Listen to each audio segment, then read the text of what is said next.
Por aqui o Agricultura BR começa falando a respeito de temas que são muito relevantes em relação ao que vem ocorrendo com o agronegócio internacional, principalmente na negociação de algumas commodities. E alguns setores, alguns fatores, eles são comuns. Entre eles, o elemento geopolítico.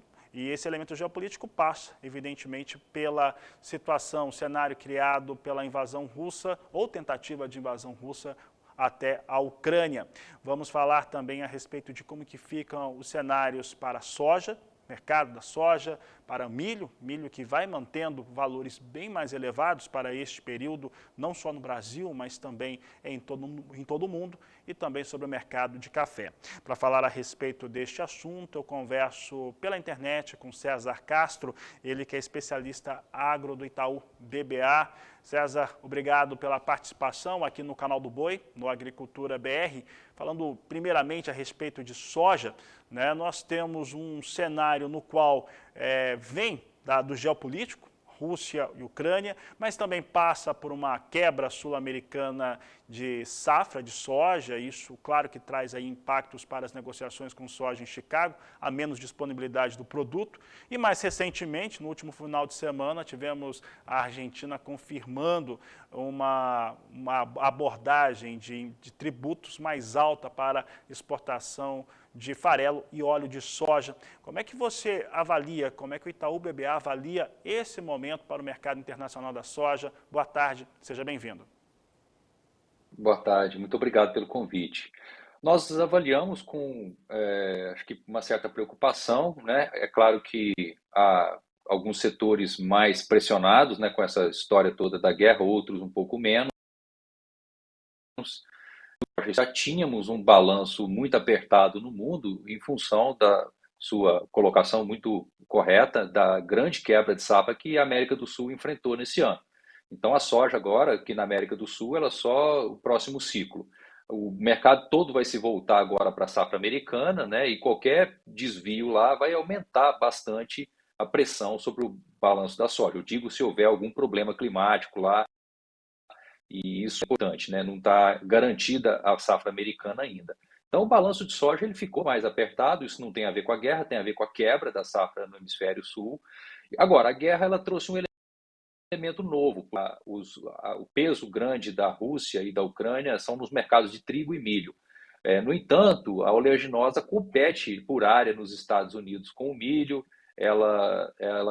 Os grãos acabam sendo todos influenciados por esse risco maior do trigo, porque eles são substitutos nas rações, óleos, né, especialmente o óleo de girassol. Isso aperta mais o mercado de óleo de soja e com o novo anúncio da restrição e aumento de imposto da exportação da Argentina, o mercado fica mais apertado. Então é ruim para a indústria de proteínas animais, né, que usa o farelo de soja nas rações.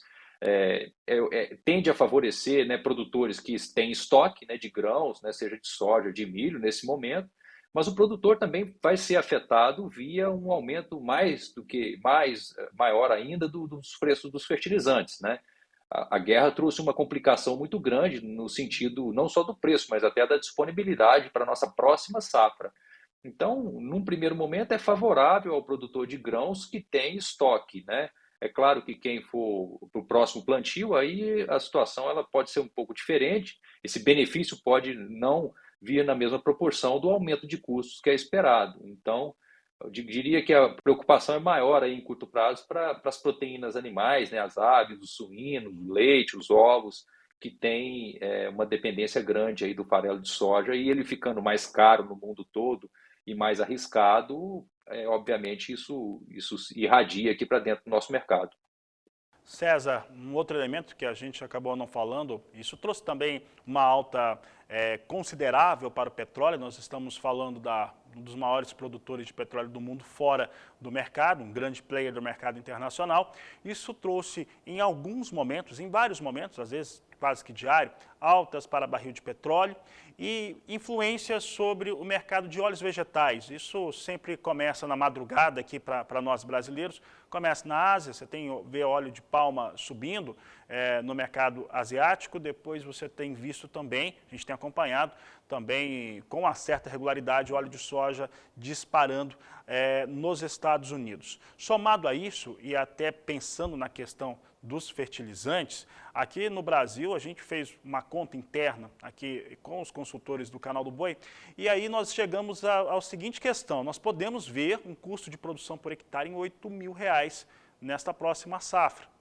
É um cenário complicado, bastante complicado, que pode representar um custo muito alto. Um outro fator, e aí sim eu te questiono em relação a esse elemento, é que os Estados Unidos eles estão esperando dar o degelo lá saindo do inverno deles para ter as condições de cultivo. A maior parte dos fertilizantes que foram adquiridos já estão em território norte-americano e, no caso, aqui no Brasil é que não. Nós temos aí até 15 de setembro, que é quando pode, né, se chover, pode começar a fazer a semeadura da soja para fazer essa aquisição. Brasil é o país mais afetado por uma crise como essa no abastecimento de fertilizantes, César? Possivelmente sim, dos grandes produtores, né? Vale dizer que a China também tem uma relação, né? Depende de insumos importados, mas também produz e tem uma relação diferente do todo o Ocidente com a Rússia. Então, sim, possivelmente nossa situação ela é mais preocupante, né? Como você falou, isso tudo é para a próxima safra. A gente pode ter alternativas que vão mitigar um pouco esse menor uso, né, de insumos, que não é só uma questão de disponibilidade, né, são preços muito elevados, que inclusive continuam subindo, né, as matérias-primas aí, o potássio, o MAP, está tudo muito caro. Então pode ser que o produtor opte por segurar mesmo a adubação, e isso, em tese, deveria ter algum efeito negativo sobre a produtividade. Mas é algo realmente bem difícil de prognosticar, justamente porque possivelmente existe um estoque de fertilizantes nos solos e que pode, né, as regiões, né, onde houve quebra de safra, notadamente todo o sul e o Mato Grosso do Sul, a adubação foi feita e a planta não extraiu esses adubos, né? E a gente vem também da safrinha do ano passado, que quebrou, então é possível que isso segure um pouco uma possível queda de produtividade. Mas sim, o cenário é muito preocupante, não é só fertilizante, como você falou, a energia ficou muito cara, né? Enquanto a gente estiver sob o conflito, dificilmente o petróleo vai aliviar, e isso significa inflação na veia no óleo diesel, né? Que vai ser um insumo super importante para a agricultura. Então, a gente com certeza vai ter uma próxima safra bem mais cara, tá? É inevitável. A gente ainda não tem esses números, né, fechados para o próximo ciclo. Não trabalhamos com um número tão alto, tá, de R$ 8.000 por hectare, mas certamente é para cima, tá? E vai depender muito do até onde os fertilizantes podem chegar, né? É uma decisão difícil que o produtor, né, vai ter que tomar, né? Vai ter que se preparar para a próxima safra. Para isso ele vai ter que negociar o fertilizante. Então vai ter que provavelmente assumir aí uma relação de troca relativamente ruim, aí, historicamente falando. E aí, falando um pouco que está diretamente ligado em relação ao milho. O milho, assim como o trigo, eles têm um impacto de preços e que foi, principalmente no começo do conflito, foi muito, como que eu posso dizer, foi bem expressivo, né? Nós tivemos trigo, inclusive a gente falava que chegou a ter trigo com preço de soja, né? Chegou ali testar $13 o bushel em Chicago. Mas o milho vem se mantendo com valores mais elevados, há uma preocupação em relação ao abastecimento internacional. Aqui no Brasil, principalmente, nós tivemos ali entre 65% e 70% da safra brasileira, ou da área destinada a milho em segunda safra, cultivado dentro da janela ideal. O que mostraria, numa teoria, pelo menos acompanhando anos anteriores, que esse valor negociado, principalmente no mercado futuro, começaria a reduzir. Isso estava ocorrendo e aí vem o conflito, ele se mantém em alta. Em relação aos preços hoje que nós temos para milho e a postura do produtor rural em relação à comercialização, O que vocês apontam para esse produtor que está cultivando milho, está vendo milho agora nesse momento em solo, né, começando o desenvolvimento, qual que seria a melhor situação para ele? Não deveria começar a negociar um pouco desse cereal?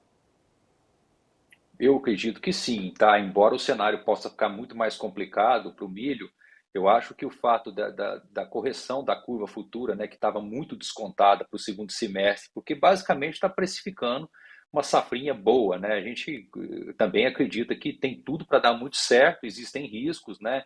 Uma laninha aí no final, eventualmente frio em algumas regiões mais sensíveis, mas para Mato Grosso, que é o grosso da nossa safrinha, o cenário é bom, tem chovido bem e principalmente foi plantado no momento correto. Então isso dá um certo conforto, né? Então, sim, eu acho que a gente tem condição de ter uma boa elevação dos estoques no segundo semestre. É claro que se o mundo não tiver o milho da Ucrânia, vai ter uma procura muito maior internacional pelos países que têm milho, e o Brasil vai estar numa posição confortável, né, se der tudo certo a safrinha no segundo semestre. Então é um cenário um pouco diferente de uma safra organizado, né, com balanço organizado, que já não era tão folgado, mas agora tem a grande dúvida se a Ucrânia vai conseguir plantar, né, a safra deles, que é no mês que vem. Então, aparentemente, é incerto e improvável, até diria. Então, isso complica, sim, o cenário para o segundo semestre. Agora, os riscos são tão grandes, né, e o preço do milho, né, nesse patamar para o segundo semestre, eu acho que justifica, sim, uma proteção por parte do produtor, tá? Principalmente nesse ambiente de custos muito altos dos fertilizantes, né? As relações de troca muito ruins, elas ensejam um certo cuidado para que os custos sejam pelo menos equalizados. Então, eu entendo que sim, é uma oportunidade aí em que pese poder piorar um pouco mais o balanço e, obviamente, ficar ainda mais apertado no segundo semestre. Mas é uma situação curiosa, que nós vamos ter um grande volume entrando, né, no mercado, e depois de um ano muito complicado, com uma quebra grande, né, ou seja, vão ter mais de 12 meses já com o estoque de milho muito apertado, proporcionalmente ao nosso consumo, em patamares de preço possivelmente muito bons. E César, eu lembro do relatório do Itaú BBA na última semana, relatório agro, que citava mais uma vez, trazia à tona algumas preocupações como o fenômeno climático Laninha no segundo semestre, principalmente nos estados do Mato Grosso do Sul, Paraná e São Paulo, que podem ser afetados, tem menos chuva, né, depois também de terem passado esses estados, principalmente o Paraná, por um período mais complicado em relação à estiagem. Esse é um fator de preocupação também para esse produtor. Sim, sem dúvida. Acho que sim, é um período, né, que aparentemente a Laninha está enfraquecendo, mas a última rodada dos modelos, né, climáticos e que medem a temperatura no Oceano Pacífico indicaram uma extensão disso, né, do fenômeno, né, até o final de junho, início de julho. Então, de certa forma, a região sul e o estado de São Paulo, né, as áreas mais aí de transição, elas ficam mais suscetíveis, né? E vale dizer que esse cenário também é favorável para um aumento das geadas de massa de ar frio, né? Não quer dizer necessariamente que vai haver geadas, mas é um risco, né, sobre o milho no final do ciclo. Então, acho que sim tem a preocupação de um eventual problema com seca e também o frio, né, no final do ciclo. Então, acho que sim, não está nada garantido, né? Mas, novamente, o fato de ter sido plantado dentro da janela ideal e Mato Grosso não ser uma área tão sensível ao fenômeno Laninha, dá um certo conforto, porque é lá que está o grosso da nossa segunda safra, né, de milho. Encerrar aqui a nossa conversa, César, eu gostaria de falar de café, porque diferente de soja, de milho, de trigo, que acabaram dentro dessa situação geopolítica tendo algum ganho em maior ou menor escala, o café fez um movimento inverso. O café vinha com seus próprios fundamentos, pensando principalmente em relação ao arábica, mostrando um cenário de oferta e demanda internacional muito ajustado, né, e que já se tinha a percepção de elevações. E víamos preços mais altos, tanto em Nova York quanto no mercado brasileiro. Entretanto, depois do início do conflito, ele vem com, pode-se dizer, com algum medo, com algum receio em relação a consumo internacional? pode mesmo ficar reduzido?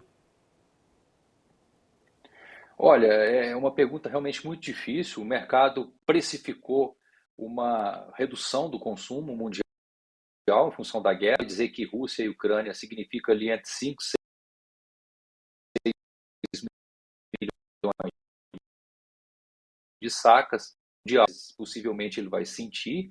Agora, tem todo o entorno ali, né? Os outros países do leste europeu e a própria Europa, num contexto de redução das expectativas de crescimento econômico. Então, isso sim acaba afetando o mercado de café. Eu acho que na margem ele perdeu atratividade também por conta da maior atratividade dos outros grãos, né? O caso dos óleos, né? Da soja, do milho, do trigo principalmente, tudo ficou muito mais complicado. Então, eu acredito que alguns fundos tenham desmontado posições em café para alocar em outras commodities. Agora, não é necessariamente verdade que o consumo de café vai cair, tá? Historicamente, ele sempre foi muito resiliente, mesmo em situações de crises econômicas, mas é um momento muito tenso, né? Nós estamos no meio de uma guerra com muita destruição, e principalmente essa leitura de uma redução das taxas de crescimento que eram esperadas pós-pandemia na Europa e agora vão ser revisadas para menor em função dos efeitos negativos aí que vem da guerra, que basicamente é a inflação, né, que vai demandar subida de juros para que você tenha uma maneira de enfrentar os choques aí, principalmente de energia, metais e alimentos que você colocou. Então, o momento de maior aperto do café, do balanço de entrada, vai ocorrer por volta de setembro, esses cafés estarem prontos para comercialização. Então, o momento ainda é de aperto, mas o mercado teve essa notícia da guerra e leu isso como bastante negativo. Então, eu acho que daí que veio esse mau humor, eu acho que isso acaba persistindo enquanto nós estivermos, né, sob um ambiente de guerra, mas eu acho que não deveria acontecer novas reduções, está muito forte, justamente porque o mercado ainda é apertado. Nós vamos ter uma safra melhor esse ano, mas do ponto de vista do Arábica ainda é apertado. É uma safra que, no nosso entendimento, vai ser 10 milhões de sacas menor do que a nossa última alta de Arábica, né, há 2 anos atrás. Então não deveria cair tanto mais não, tá? Eu fiquei até surpreso com o tamanho dessa queda.